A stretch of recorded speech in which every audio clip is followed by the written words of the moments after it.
अस्सलाम वालेकुम व्यूवर्स, इंशाल्लाह सब अमन सलामती और खैर खैरियत के साथ होंगे। तो व्यूवर्स, आज हम बना रहे हैं अरवी गोश्त। तो ये मैंने बीफ 3 पाव ले लिया है बगैर हड्डी के, और इसको मैंने अच्छे से धो के, तो ये स्टेनर वाला एक मग है, इसमें मैंने डाल के यहाँ रख दिया ताकि इसका ब्लड वाला जो भी पानी है सारा अच्छे से निकल जाए। तो दूसरी तरफ मैंने अरवी जो ली थी, मैंने तकरीबन 3 पाव ये अरवी ली है, और इसको मैंने रात को छील के अच्छी तरह इसको धो के, तो मैंने पंखे के नीचे जाली वाले कपड़े से डाम के रख दिया था ताकि इसका अच्छे से पानी खुश्क हो जाए। तो इसको मैंने ऐसे मोटे मोटे टुकड़ों में काट लिया है, और आप देख सकते हैं इसमें कोई लेस नहीं है, इसका पानी बिल्कुल खुश्क हुआ है और बिल्कुल साफ़ सुथरी है ये। तो अब सबसे पहले बिस्मिल्लाह करते हैं हम। बिस्मिल्लाहिर्रहमानिर्रहीम। कुकर में हम ले लेते हैं 1 कप पानी। तो इसमें हम डाल देंगे जी ये गोश्त,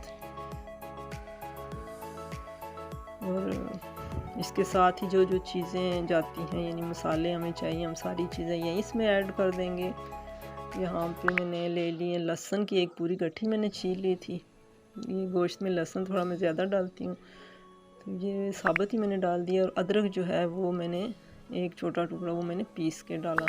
और यहाँ 1 टीस्पून हल्दी होममेड घर की बनी हुई, यहाँ तेज़ पत्ता 1, और जवतरी है, ज़ीरा 1 टीस्पून भर के साबुत, और दालचीनी की 2-3 स्टिक्स हैं, और 2 मोटी इलायची।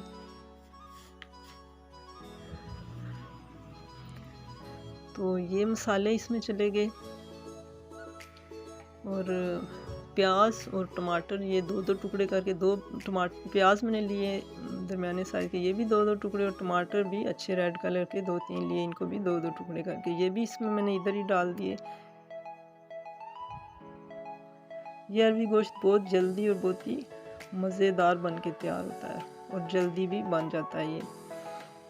तो आप लोग ज़रूर ट्राई कीजिएगा और मुझे फीडबैक ज़रूर दिया करें।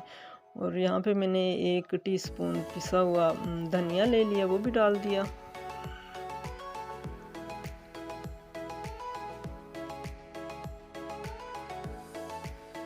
और ये 2-3 हरी मिर्चें ये भी डाल दी। तो इसको बॉयल तो आ चुका है, अब नमक भी ऐड कर देते हैं, और इसको मैं अभी ढक्कन लगा दूंगी। बस आप लोग ज़रूर ट्राई कीजिएगा और मुझे फीडबैक भी दिया करें, और प्लीज़ अगर वीडियो पसंद आए तो लाइक ज़रूर कर दिया करें। तो यहाँ इसको ढक्कन लगा के मैं सीटी बजने के बाद तकरीबन 10 मिनट तक मैं इसको पका लूँगी। तो दूसरी तरफ मैं ऑयल ले लेती हूँ 1 कप के करीब या इतना, कि जिसमें अरवी जो है वो आराम से डिप हो जाए और फ्राई हो जाए अच्छी सी।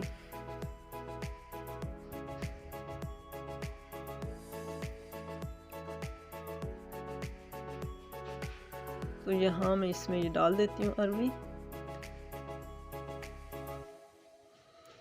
अगर आप लोग फर्स्ट टाइम मेरे चैनल पे आए तो प्लीज़ सब्सक्राइब करके बेल आइकन का बटन भी प्रेस कर दिया करें, और प्लीज़ लाइक पे क्लिक ज़रूर किया करें, और शेयर भी कर दिया करें, नवाजिश होगी। और यहाँ अरवी मैंने बहुत ज़्यादा जो है गोल्डन नहीं की है, इसको मैंने हल्का सा ही फ्राई करना है, बस इतना सा। तो ये अरवी हमारी रिक्वायरमेंट के मुताबिक हो चुकी फ्राई, और ये मैं निकाल लेती हूँ इस ऑयल में से। दूसरी तरफ गोश्त भी हमारा तैयार है, उसको भी चेक कर लेते हैं। तो माशाल्लाह आप देख सकते हैं कि इसका पानी भी पूरा और ये 80% तक हमने इसको कुक करना था, बाकी हमने इसकी बुनाई करनी है और अरवी के साथ भी इसको पकाना है। तो ये आप देख सकते हैं इसका कलर भी, और ये 80% तक कुक हो चुका। तो अब इसमें से जो कढ़ाई में से मैंने बाकी ऑयल निकाल लिया है, और मैंने थोड़ा सा इसमें छोड़ा है। तो ये मैंने थोड़ा सा क्यों छोड़ा है ये आगे जाके मैं आपको बताती हूँ कि इसको मैंने किस तरह पूरा करना है ऑयल को। तो यहाँ इसकी अब होगी बुनाई अच्छे से इसको हमने भून लेना है। और यहाँ एक गरम मसाला 1 मैंने टीस्पून, मैं रेड मिर्च नहीं डाल रही, मैं हरी मिर्च और काली मिर्च से काम चला रही हूँ। तो आपने अगर डालनी है तो आप अपनी हंडी में डाल सकते हैं रेड मिर्चें। तो यहाँ मैंने इसलिए निकाला था, ऑयल कम बहुत छोड़ा था, कि ये मैंने कल बीफ पुलाव बनाया था, तो उसमें से ये यखनी मैंने बचा ली थी। और ये हड्डियों का जूस है, क्योंकि ये गोश्त हमारा बगैर हड्डी के है। तो अब इसमें हड्डियों के जूस की वजह से एक अपना ही एक टेस्ट इसका बन गया था। ये इतना मज़े का ये अरवी गोश्त तैयार हुआ था। इस जूस की वजह से इसका टेस्ट जो है ना वो बहुत अच्छा हो गया था। तो ये मैंने इसमें से ऊपर जो इसके तरी थे वो मैंने निकाल के इसकी बनाई और मज़ीद 5-7 मिनट कर ली। और अब ये मैंने इसमें अरवियाँ ऐड कर दी हैं, थोड़ी देर और इसको बनाई कर लूँगी 2-3 मिनट। और यहाँ पे ये जो हड्डी का जो जूस है ना वो सारा हम इसमें ऐड कर देंगे। इसकी वजह से ये अरवी गोश्त बहुत ही टेस्टी बना था। आप लोग ज़रूर ट्राई कीजिएगा। अगर पुलाव बनाते हैं आप लोग इसी तरह हड्डी वाला अगर है तो आप जूस थोड़ा बचा लिए करें किसी भी सालन में ऐड करने के लिए। इस तरह का यानी कोई भी अगर सालन आप बनाएं बगैर मतलब हड्डी का अगर गोश्त, तो उससे इसका टेस्ट बहुत मज़े का हो जाता है। आप देख सकते हैं इसका कलर भी सालन का और कितना मज़े का ये बन के तैयार हुआ है। और यहाँ पे कसूरी मेथी थोड़ी सी, क्योंकि अरवी जो है वो कसूरी मेथी के बगैर अधूरी होती है।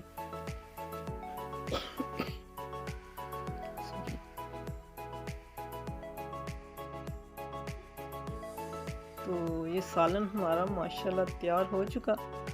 आप इसका रंग देख सकते हैं, इस गोश्त हमारा बिल्कुल मुलायम अच्छा सा गल चुका है। तो अब इसमें काली मिर्च 1 टीस्पून ये मैं ऐड कर दूंगी और पिसा हुआ और भुना हुआ ज़ीरा 1 टीस्पून एंड में ये डाल देती हूँ। तो सालन हमारा तैयार हो चुका। वो हरी मिर्चें ऐसे स्लाइस में काट के। अब इसकी फाइनल लुक की तरफ आते हैं।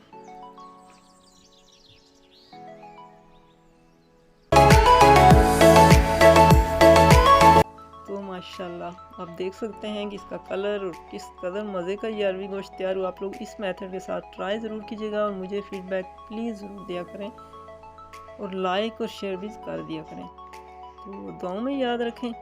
दुआ है सबको अल्लाह पाक अपने हिफ्ज़-ओ-अमान में रखे। आएंगे किसी और वीडियो के साथ, तब तक के लिए अपना ख्याल रखें, अपने प्यारों का ख्याल रखें। फ़ी अमानिल्लाह।